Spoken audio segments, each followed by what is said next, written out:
is Gloria Medrano from Heart of the City, San Diego, and the Gloria Medrano podcast. And I am live right now. And I've been talking about all of the miracles that Jesus has done while he walked on this earth. And we've been having fun looking at that. Last week, we looked at the 10 lepers, right? So leprosy is this kind of, skin disease that your flesh, it eats your flesh. So it kind of eats you alive. It's something you don't want to have. And it's very contagious. And so we seen that, they were kind of quarantined, right? They were put off to the side, couldn't interact with people, definitely not the locals. Sometimes they put them on islands. In this particular case, they came to Jesus, obviously knowing that Jesus did healings. And they came for healing, and Jesus healed all 10 of the lepers, right? But only one came back to give his gratitude and worship, okay? And I talked about that. I talked about gratitude. I talked about how, you can serve. Sometimes we forget that, as we serve God, and we've been serving God for a zillion years, We've gotten older, we've now raised kids, had our career jobs and all of it. And yet a lot of life has happened, and sometimes that life is not so good. Sometimes there's sad things that happen in life, and it happens to all of us. So, but it's more about what you do with that, okay? And as I age, now, I'm 61, if you didn't know, as I age, I am more about the gratitude part of things. So, I'm kind of sharing with you, some of my journey, right? Some of my testimony. And also, Heart of the City San Diego is a podcast that interviews many different people around the city, and I get their stories.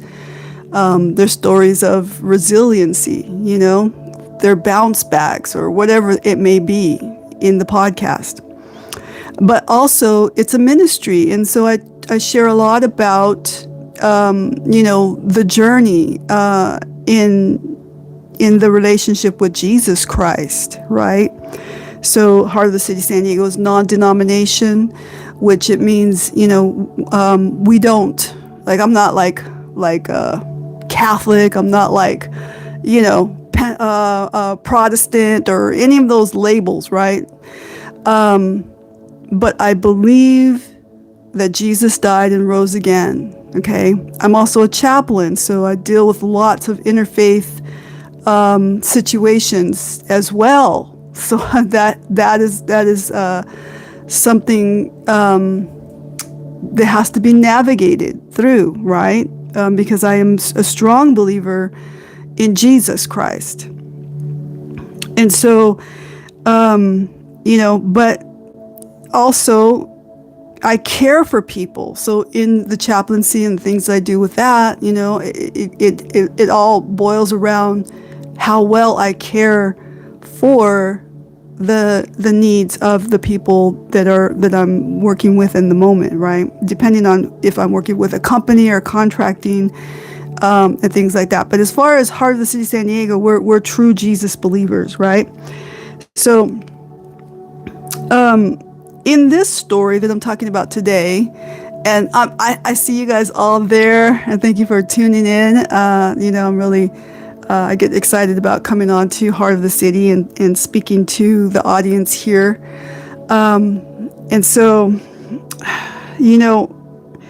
gratitude, I talked about teachers that came in my way. And this has nothing to do with ministry, but it has something to do with a God who loves us, who brings people into our path.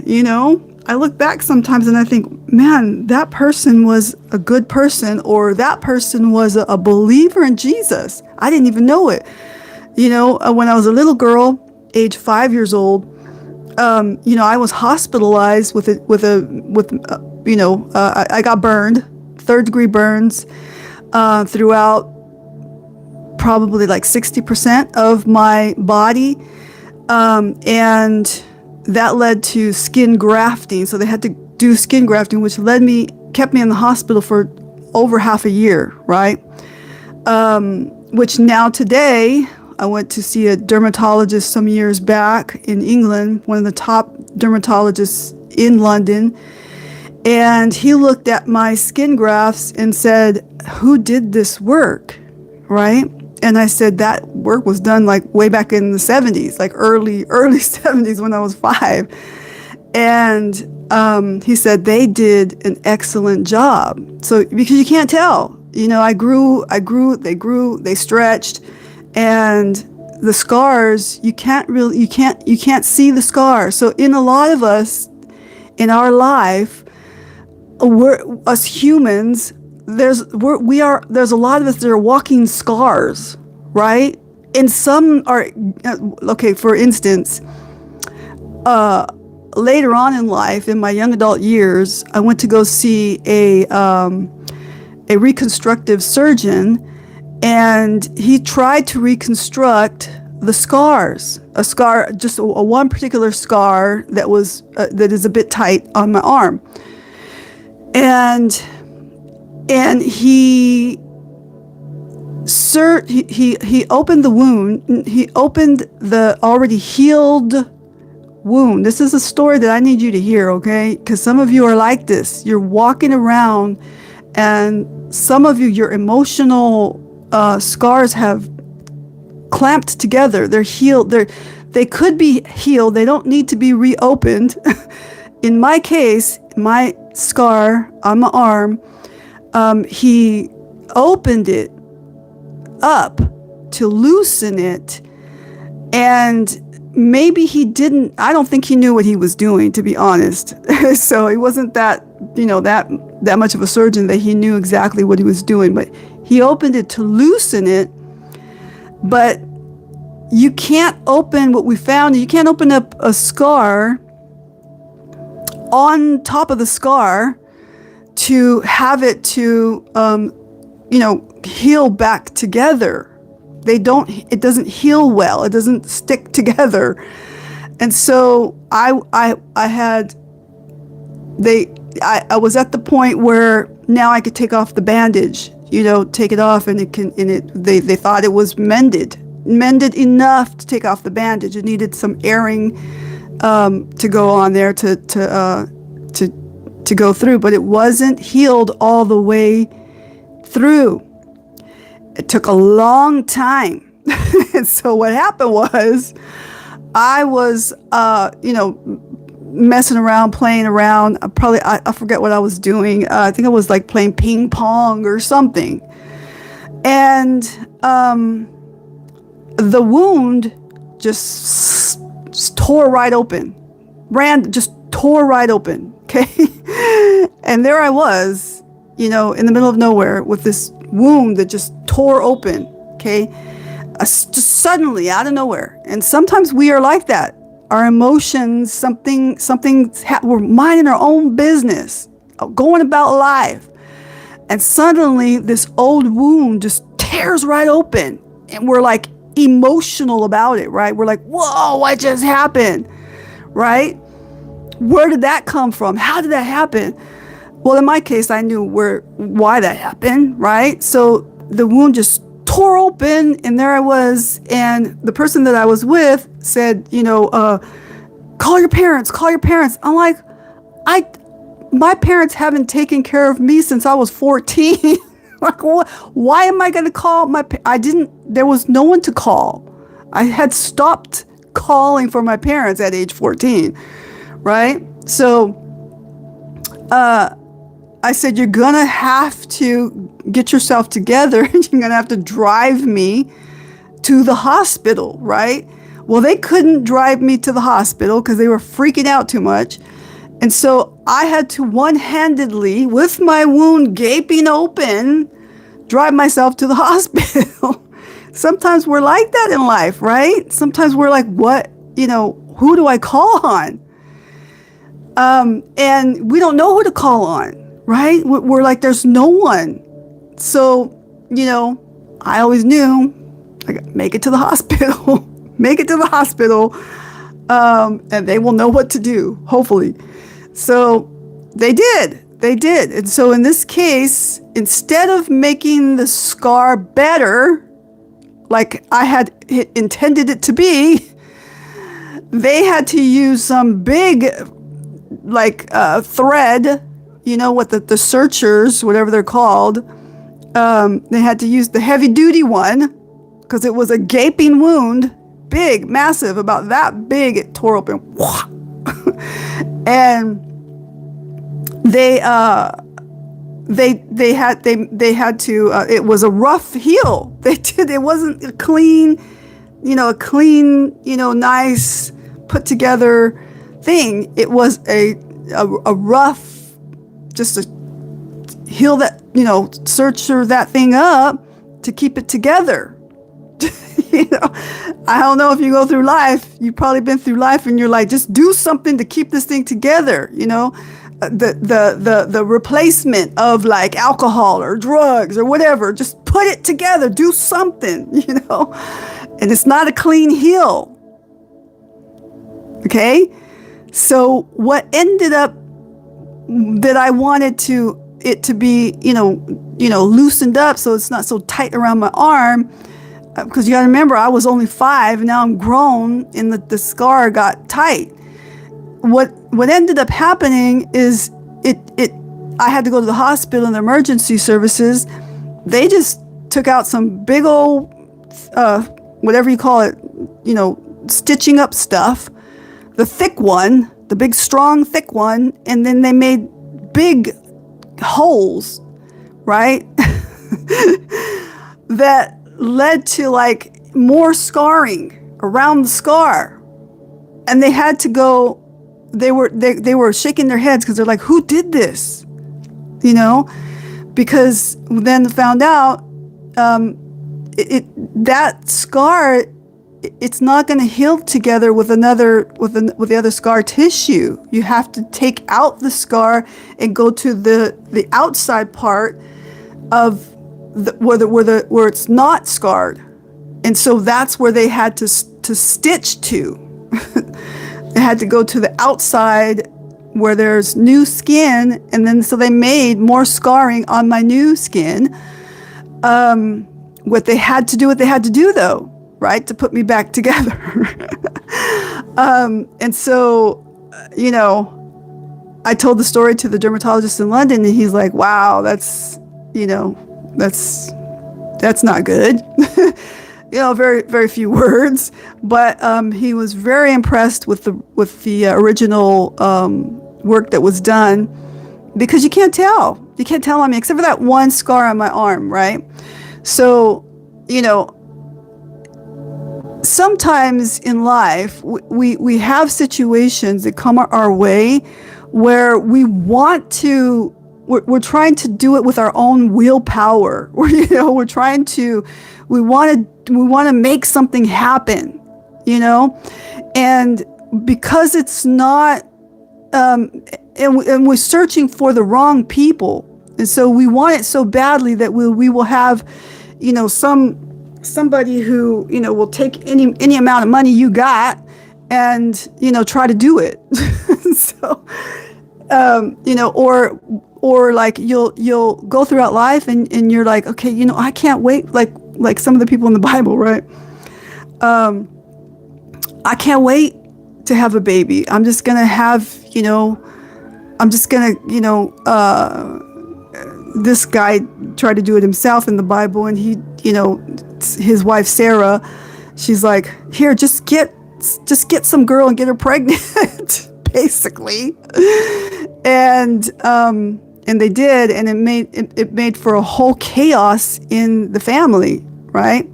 But Jesus put it all back together. He understands us humans and the way we think. He's given us a free will, but he puts that whole situation, though it was chaotic, though it was like a toxic family situation going on there. You got a split family, half kids here and half kids there. But Jesus puts it all back together somehow, right? But going back to like gratitude and things like that, I wasn't satisfied with just leaving it alone. Okay? I wanted more. I wasn't satisfied with just saying, man, but in that point in my life, I didn't know that, that I should leave it alone. I didn't know that it was a good job that the first original surgeon did. And maybe had I known more, understood more about that, but I didn't know what was happening back when I was 5 years old. After that, no one talked about it. It's like it's brushed under the carpet kind of thing. And so maybe I would have had more gratitude. Maybe I would have had more, understanding, right? But in my older years, as I age, I do, so now I get some things click, like, oh, I get it. Or I have more compassion or empathy because I can relate, because I've lived some life, right? I know that some things can just leave that alone. Don't open that back up. Let Jesus just do the work from here on, right? And sometimes we want to go back. We want to get that apology. We want to confront that situation and all the things. But in some cases, that's not necessary. You get people, when I'm watching or dealing with people who are going through relationship situations, I need closure. I just want to talk to them one more time for closure. You don't need closure. You need to just move on. Okay? You go back there and you're going to just open up the hurt again. They already have shown you who they are. They've shown you what they want. Okay? They've made their choices. And so move on, let it go. Who cares? And in some cases, of course you care, you got, family and things like that you love and things. But, so like, I would say, and this is not me giving advice or anything like that, I'm just sharing stories of, how people have dealt with situations. And then some of the stories that I share are my own personal stories, of things that I, past mistakes and things that I've made, or things that I've done that were good, because I've done some things that were okay. They were all right, and some things that were not so good, right? So you got to know your goods and your bads, and then coming back to the story of the lepers, only one came back. One out of the 10 that were healed. One of them came back, and he fell at the feet of Jesus, and he said, he was grateful. He was thankful, right? And in my story last week, as I was sharing this, that, and I'm talking about miracles that Jesus did, but there's a whole story in those miracles, right? There's the stories of that someone had faith. There's the stories. This story here is about someone coming back to giving gratitude for, that healing, for that journey, that ability to now live a life back in society, maybe marry someone, maybe even have kids now, right? Jesus gave that life back to this person, and they were grateful for that. Okay, but the other 9, where were they? Gone. They were like, yeah, I am free. I got my stuff, and I'm out of here. Okay, and not acknowledging the people that have helped you along the way, that opened the door for you. Okay, and so, I have in my aging years have gone back and have given gratitude or appreciation to some of the people that I have access to. Some people I don't have access to. Some people I don't want access to. But going back to people and giving my gratitude. But bringing others along, inviting them to also give gratitude as well. And so it's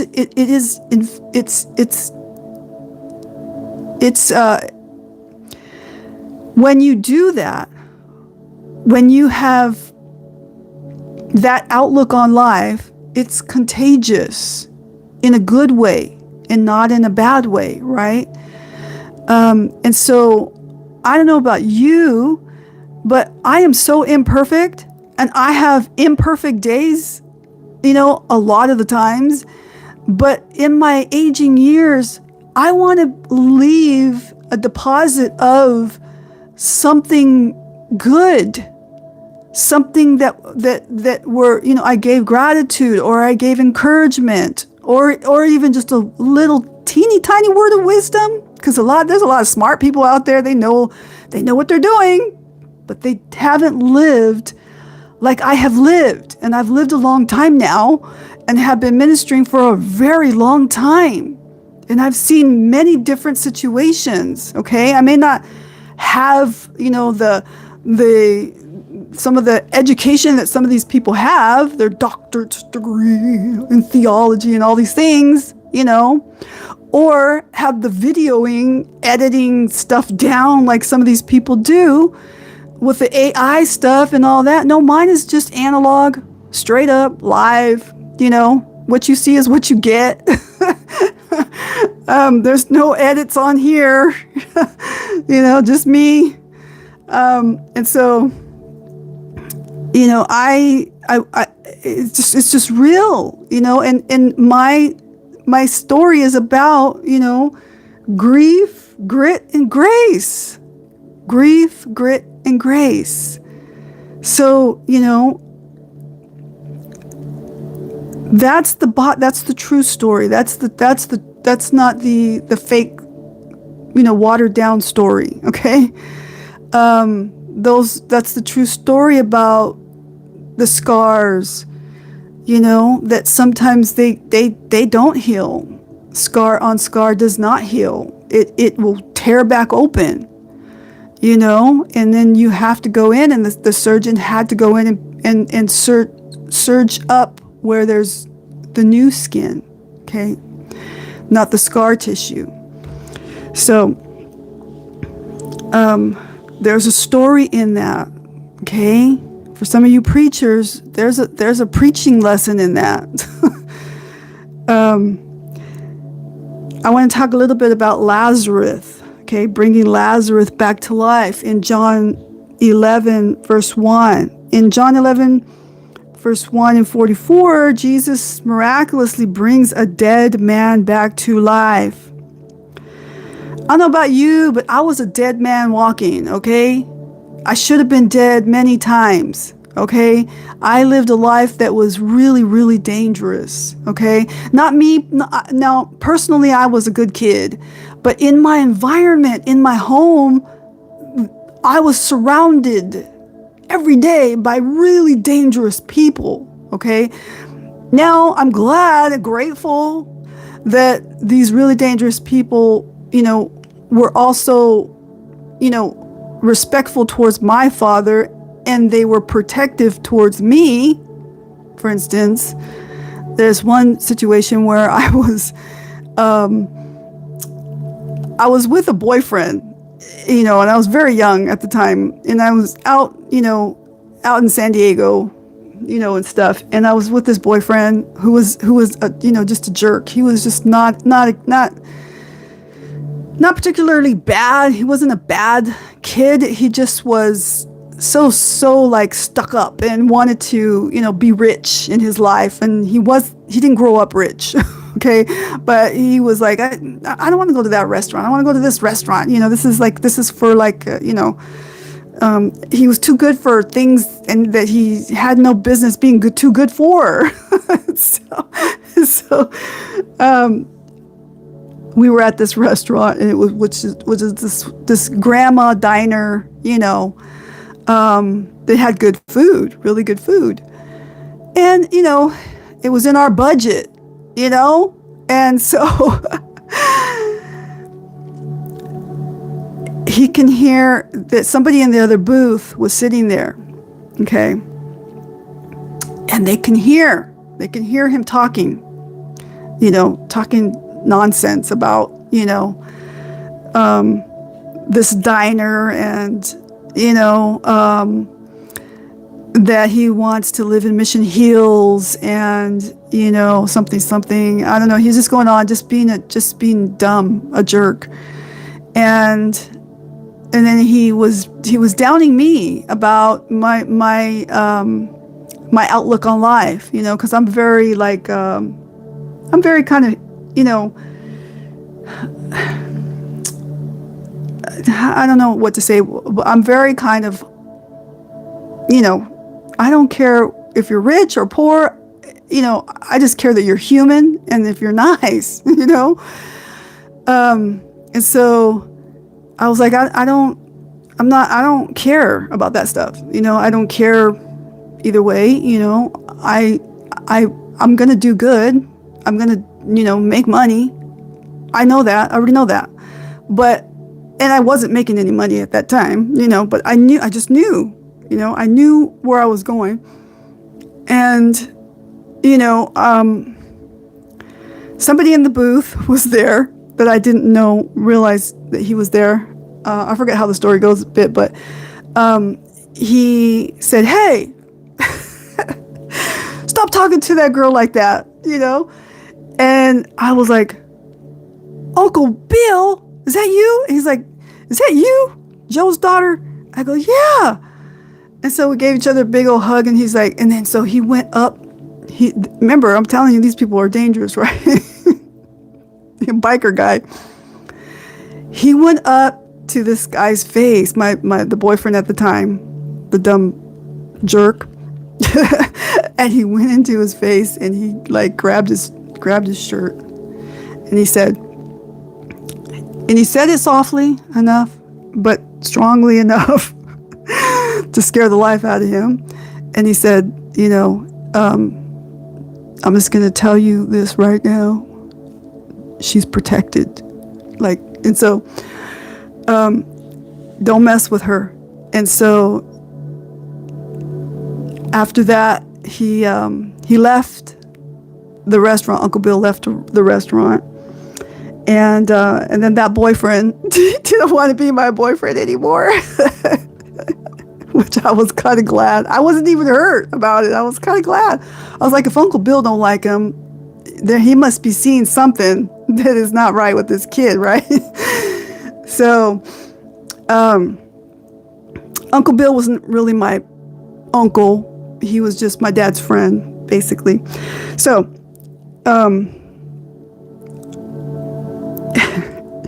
in this story of Lazarus, this is a story where Jesus brought a dead man back to life, and the man was named Lazarus, and he was the brother of two women who were involved with Jesus' ministry. And the women were named Martha and Mary. There are many people named Mary in the Bible. This Mary is not the same person as Jesus' mother. And Jesus had been dead, Lazarus had been dead in the tomb for 4 days already, right? Before Jesus arrived in the town of Bethany, which was about 2 miles or 3 kilometers from Jerusalem. When Jesus arrived, some of the people who were mourning with the sisters questioned whether Jesus, who was able to heal a blind man, could have done something to have prevented Lazarus from dying, right? So they already were questioning the fact, they already had seen all the things that Jesus has done, but they were still questioning that fact, right?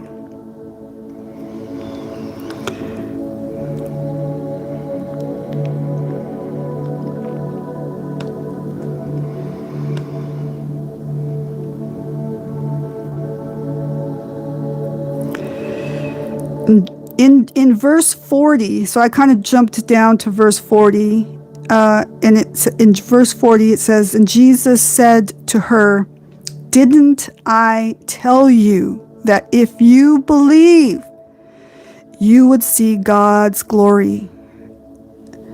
Jesus said, "Didn't I tell you?" Okay, many times, over and over and over, when Jesus was alive and on earth, I should say, when Jesus was on earth with his disciples and the people that he ran into all the time, didn't I tell you? And these are the people that walked with him, seen all the miracles, right? But yet they were kind of like doubting, wondering, couldn't it been prevented beforehand? I've wondered that.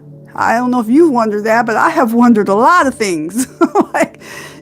Couldn't this have been prevented, right? And and even now, in my life, some things that have happened that I can't control, because I can't control other humans, especially adult humans.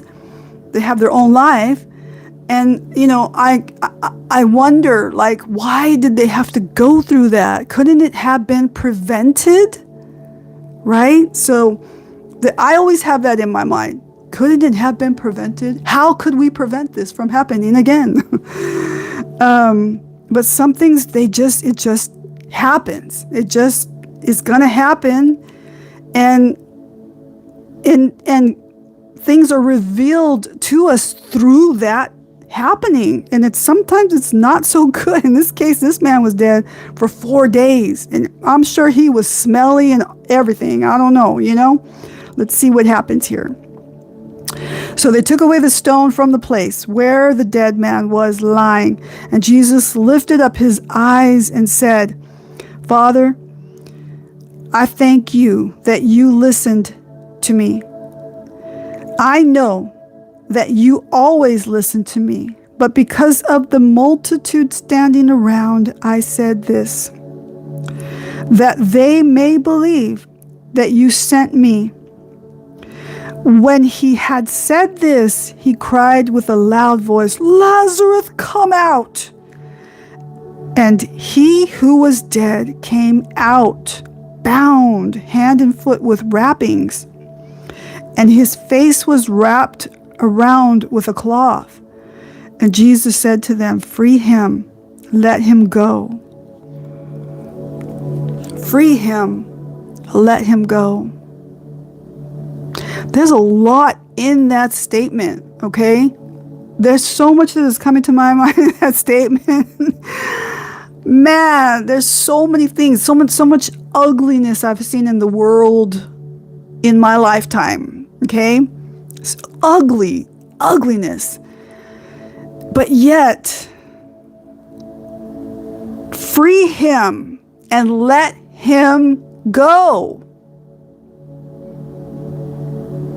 Because he's got wrappings all around his face, because he was dead. He was a dead man walking, right? Sometimes I think about, this story is choking me up a little bit, because that statement is deep. That statement is like, whoa, free him and let him go, right? Take off the dead stuff. Take off the wrappings. Take off that thing that says that he was dead. Take it away, because that's no longer him. Okay? Take that away. And sometimes we see people, and I'm thinking, it's choking me up, because sometimes I see people in the former way, in the former way that they were not in growth, in their stuff, in their trauma, in their, darkness. And I have to be reminded that that's been taken off. That dead man is alive. He's no longer dead. He's alive. He's walking. He's with us. Take off the former things. Take it off. Add new things in. Okay? Free him. Let him go. So I'm going to end with that. I'm going to pray for you guys. I just, this is ministering to me. I don't know if it's ministering to you or not, but speaking to myself. But Father, in the name of Jesus, I lift up all those who are listening in tonight. I pray, Lord, that you guide us, help us, and that we always have gratitude for the things that, you have done in our lives, and the things that will be done, things that we haven't seen yet, things that we're waiting for, that our faith will be strong in that waiting. Lord Jesus, we've seen all the things, all the miracles. We've seen miracles throughout our lives for some, and for some we haven't seen or know of yet. Let them see, let them know, Lord Jesus. Amen. All right, guys, I love you guys. I am going to head on out. I got to go to work because I work a regular job. All right. So my name is Gloria Medrano, and I'm the founder of Heart of the City San Diego and the Gloria Medrano podcast. You can watch Gloria Medrano and some of the things that I teach on over there. And then in the next few months coming up, I have to get through a wedding first. My daughter's getting married in September. After that, then I am doing the series of lessons that I do on emotional healing, which in that we're going to talk a lot about, a lot of these things, some of these things, what I naturally teach on, but healing and grief, grit, and gratitude. Okay. So I'll let you guys go for now. I love you. This is Gloria. Bye.